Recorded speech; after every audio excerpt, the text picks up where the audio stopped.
Okey, bismillahirrahmanirrahim. Assalamualaikum warahmatullahi taala wabarakatuh. Salam sejahtera, selamat petang. Saya kenalkan diri dulu. Nama saya Dr. Ruhaizat bin Daud dari Klinik Sabah, Kota Kinabalu. Kepakaran saya ialah membantu kaum lelaki dewasa dan kanak-kanak untuk bersunat dengan selesa, cepat dan selamat bagi mendapatkan burung yang sihat, bersih dan menjadi idaman wanita. Saya juga adalah doktor perubatan keluarga yang membantu pasangan yang masih lagi belum dapat anak untuk membuat pemeriksaan awal kesuburan sebelum saya rujuk untuk berjumpa dengan doktor pakar kesuburan di hospital swasta ataupun hospital kerajaan. Okey, hari ni kita nak discuss pasal ni lah ni. Bila kita nak buka balik ekonomi, antara ekonomi yang terkesan waktu PKP ni ialah restoran kan, restoran. So bila kita suspect, bila kita expect ekonomi akan dibuka, restoran pun akan dibuka dan akan ada ramai orang untuk datang makan lah. So itulah. Semenjak 2-3 hari ni ada 1-2 tempat, 1-2 restoran yang besar lah di KK ni hantar dia orang punya klien, dia punya klien pula. Dia orang punya staff untuk buat pemeriksaan kesihatan. Kenapa pemeriksaan kesihatan untuk pengendali makanan ni perlu dilakukan? Okey. Dan dia dia adalah sebenarnya wajib untuk semua pengendali makanan di negeri Sabah ni. Setiap daerah dia orang punya kalau macam di KK kan ialah di BKK lah yang akan pantau, monitor dan bagi kad ni health certificate. Ditulis kat sini health certificate sijil kesihatan. Dekat sini ada 5 perkara yang sebenarnya you kena buat lah bila you pergi ke klinik swasta untuk dapatkan pemeriksaan. Sebab apa? Kalau katakan you tak dapat pemeriksaan yang lengkap dan buat 5 perkara ni, selalunya dia orang tidak akan bagi kebenaran you beroperasi klinik pula. Restoran tu tak boleh nak beroperasi sebab dia punya staff ataupun kaki tangan dia tidak menepati piawaian kesihatan untuk mengendali makanan. Mengendali makanan ni maksudnya macam tukang masak, tukang buat air, apalagi waiter, mereka yang handle food lah, actually food handler. Food handler ni sebenarnya dia orang sepatutnya perlu menghadiri kursus untuk food handling supaya dia orang tahu kepentingan seseorang tu berada dalam keadaan sihat untuk mengendali makanan. Sebab apa? Ada setengah orang, dia orang ni sebenarnya sihat tapi dia orang tak sedar yang dia orang ni adalah pembawa kepada beberapa penyakit yang bawaan makanan. Kan kita tahu kan, pernah tak kalau kita pergi restoran kan, kalau macam kita perasan makanan dekat restoran tu sedap tapi macam ada lain bau dia ataupun lain rasa dia, besoknya tu kita cirit-birit.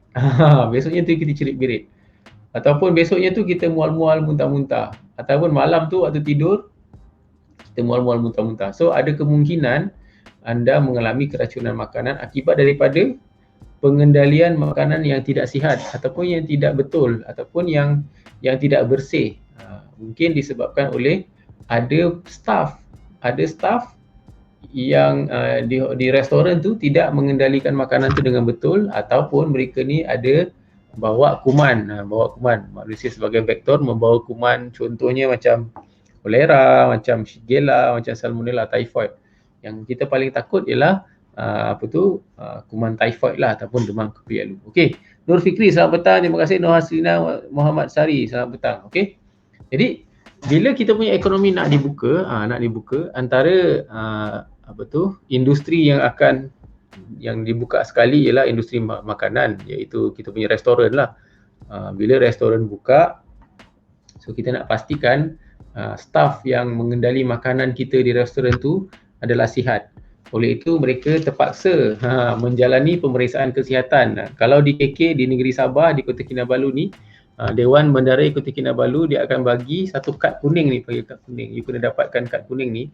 Kalau anda majikan, anda kena pastikan yang staff anda diberikan kad ni untuk buat pemeriksaan di mana-mana klinik swasta. Sebab ada 5 perkara yang dia kena buat dengan kad ni.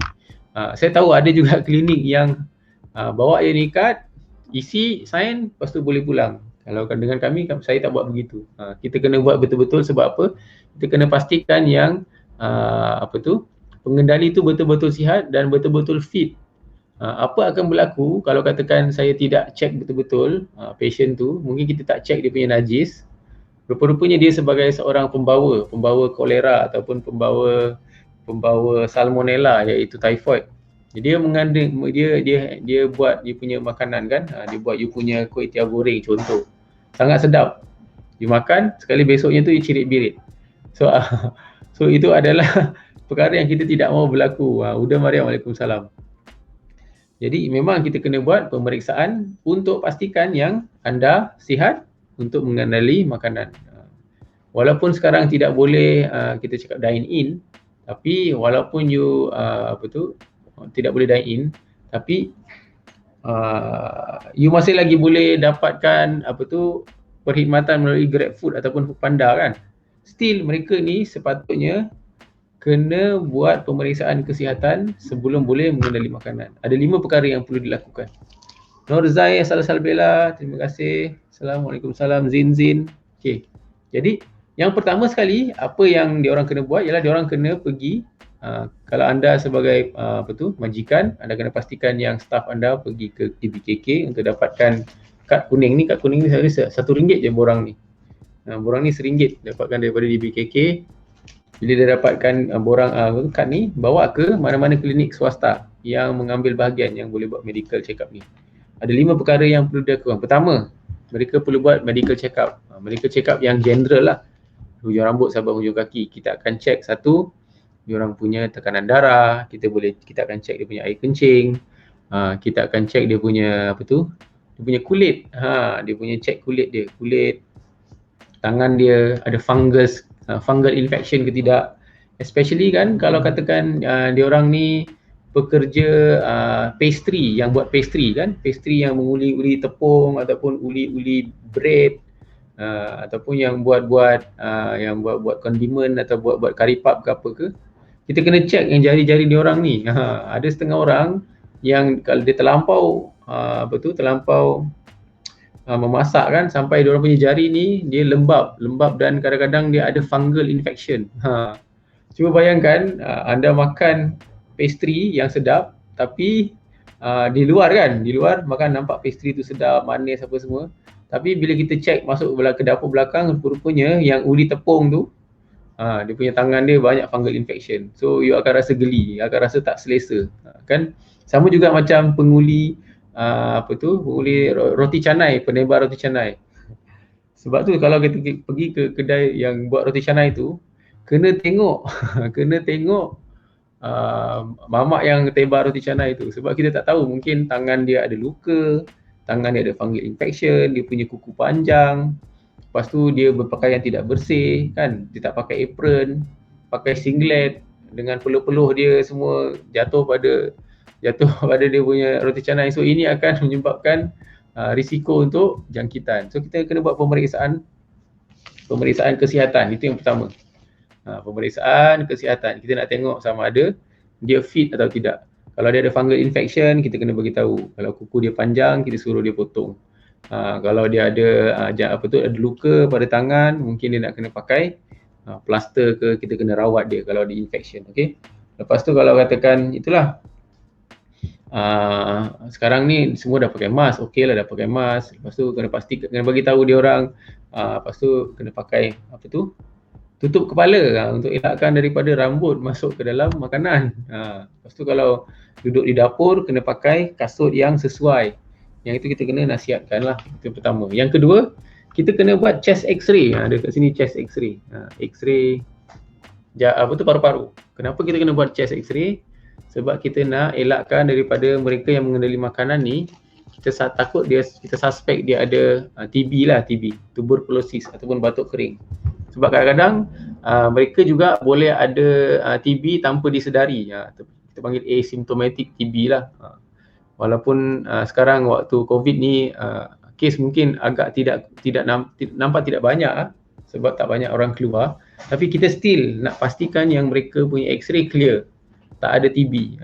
Sebab TB ni dia pun penyakit berjangkit dan dia perlukan rawatan yang panjang untuk 6 bulan tu. Okey. orang ada hepatitis pun tak boleh kan, Rosalind? Okey. Kalau ikutkan hepatitis B pun tak boleh lah, sebab kita khawatir hepatitis B. Cuma yang dekat sini kita tak, dalam pemeriksaan ni tidak termasuk hepatitis B.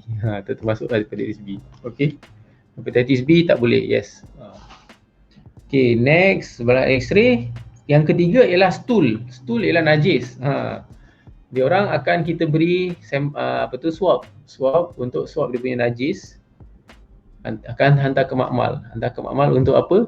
Kita nak tengok di bawah mikroskop sama ada mereka ni ada kuman bakteria salmonella. Pertama ialah salmonella ni ialah typhoid lah, kuman typhoid, shigella ataupun vibrio cholera. Ini tiga yang kita tengok. Ova and cyst, kalau ada cyst pun cyst kan dekat dalam ova dan cyst. Dia punya parasite lah, ada, kita takut ada kecacingan, ada parasite kan, ada telur cacing, yang itu pun kita akan tengok. Kalau katakan dia positif, kita akan bagi dia ubat cacing semua. Okey. Yang ketiga. Yang keempat, kita akan tengok dia punya kulit. Kulit tu sama-sama kita tengok waktu dia buat pemeriksaan tu. Ezra Leo, selamat petang. Okey. Dia skin kita akan tengok dan kita akan pastikan yang dia orang punya tangan, especially tangan yang handle ni kan, adalah sihat lah, tak ada fungal infection, tak ada cagu, tak ada paronychia, dia punya kuku-kuku ni semua sihat kan. Kalau katakan memang ada infection, kita akan rawat dulu. Lebih bagus dirawat sebelum dia handle dia punya roti yang dia uli tu. Nanti dia punya fungal semua masuk dalam roti. Okay, yang keempat. Dan yang last sekali ialah vaksin. Vaksin apa? Vaksin typhoid. Kat sini kita pakai TypeM. Vaksin typhoid, dia akan kita akan bagi injection dan dia akan tahan untuk 3 tahun. Contoh kalau katakan anda dapatkan vaksin pada hari ini, vaksin tu akan tahan untuk 3 tahun. So the next 3 years you tak payah dapatkan vaksin typhoid. Okay. X-ray pun sama, dia 2 tahun sekali. Setiap 2 tahun kita akan buat X-ray. So inilah 5 perkara yang kita check untuk mereka yang dah dapatkan kad ni. Kad Dewan Bandaraya Kota Kinabalu Health Certificate. Kalau katakan tak ada, let's say you sebagai majikan dan staff you tak ada ni.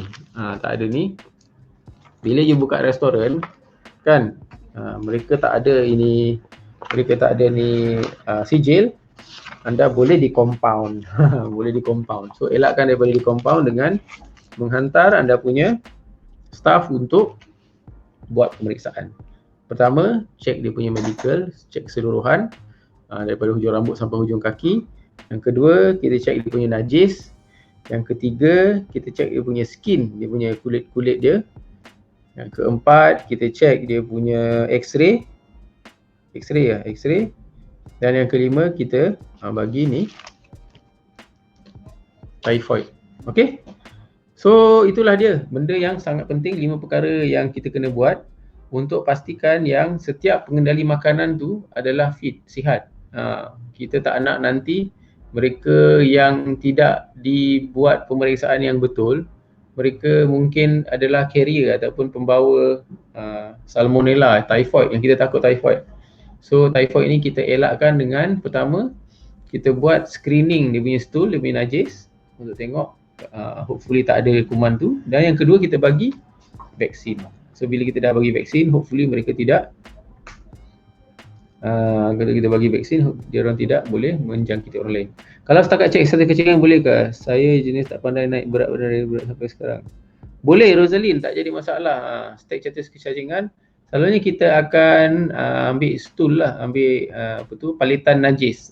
Kita akan bagi swab tu kan, najis, untuk hantar ke makmal. Dia orang akan tengok di bawah mikroskop untuk tengok, cari kalau ada bakteria dan ada dia punya telur dengan cyst lah, cyst.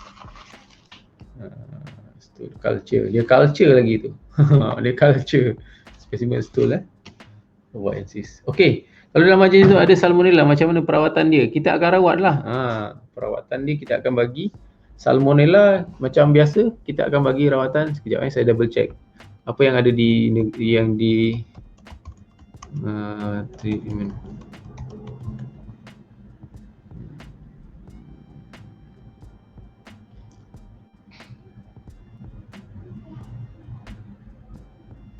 Yep, selalunya dia kalau dia positif, kita akan rawat dia dengan antibiotik lah. Khaira az. Kalau macam itu rawatan dia. Sebab selalunya setengah orang yang tak bagusnya salmonella ni, dia ada yang tidak ada gejala, yang asymptomatic. Maksudnya dia ni pembawa. Dia sihat. Memang 100% sihat, tapi bila kita cek dia punya najis, ada kuman. So bila ada kuman tu, kita takut kuman tu kita tidak tahu cara dia basuh tangan apa semua kan. Bila dia pergi tandas, masuk tandas, keluar tandas dan tidak basuh tangan dengan betul, ada kemungkinan kuman salmonella tu boleh bertukar tangan daripada tangan dia ke makanan yang you makan. So itu akan menyebabkan you akan dapat salmonella ataupun typhoid kepialu. Itu yang kita nak elakkan lah. Dan yang kedua, ada dua cara. Bila satu, kita cek yang staff tu untuk tengok dia punya stool, dia punya najis dia kuman salmonella. Yang kedua, kita bagi injection untuk bagi dia protection, dia bagi dia antibody terhadap kuman salmonella sekiranya ada masuk badan dia, elakkan dia daripada dijangkiti. Untuk kanak-kanak, sebaiknya kena makan ubat cacing berapa kali setahun? Azman, soalan yang bagus soalan ubat cacing ubat cacing sebenarnya dia bergantung kepada di mana you tinggal. Kalau you ditinggal di kawasan bandar yang memang anak-anak you tidak keluar langsung ke tanah, maksudnya dia tak pergi ke tanah kan, selalunya kita suggest untuk ambil ubat cacing setahun sekali. Tetapi kalau anak-anak you kecil ni ataupun you tinggal di kampung lah, yang mana memang dia punya tempat permainan dia di bawah-bawah rumah, di tepi sawah, di tepi longkang, di tepi parit, mungkin yang tu you nak kena ambil lebih kerap lah, 6 bulan sekali begitu. Berapa harga jarum? Jarum typhoid. Berapa harga jarum typhoid? Sekejap, saya pun tak tahu berapa harga jarum typhoid. Typhoid kita berapa ringgit? 100. Sorry, saya tak tahu. Tengok 100. Saya punya staff bilang 100, Kristi. 100 ringgit. Tapi kalau katakan you untuk ini typhoid injection saja kan, tanpa kad, so 100 ringgit lah. Tapi kalau dengan kad, dia ada lain sebab kita buat dengan lengkap. Kita tak akan hanya bagi jarum, tapi kita buat semua, tidak. Okey, ada soalan lain mengenai pengendali makanan. Sebab apa? Kita jangkakan walaupun Sabah punya kes naik lebih 3,000, memang kita jangka dia akan naik sampai 5,000 lah dalam masa 6 minggu hingga 8 minggu. Tapi dalam lepas bulan 10, insya-Allah, bulan 10, bulan 11, ada kemungkinan kita punya ekonomi akan dibuka semula. So kita expect waktu tu bila ekonomi dibuka semula, restoran-restoran yang selama ni ditutup, diorang mungkin akan ambil lagi staff untuk untuk run itu restoran. So bila nak run restoran, dia kena pastikan yang diorang punya staff tu berada dalam keadaan sihat dan diorang kena buat ni. Kalau last kali dia buat medical setahun yang lalu, dia kena renew every year. So bila kena renew every year, memang diorang terpaksa datang untuk pastikan diorang ni sihat sebelum pergi ke sebelum buka dia punya restoran. Kalau ada kad berapa sebenarnya jarum dia sudah? Okey, Kristi. Kalau tanya harga saya tak tahu lah. Okey. Mungkin you boleh contact saya punya staff.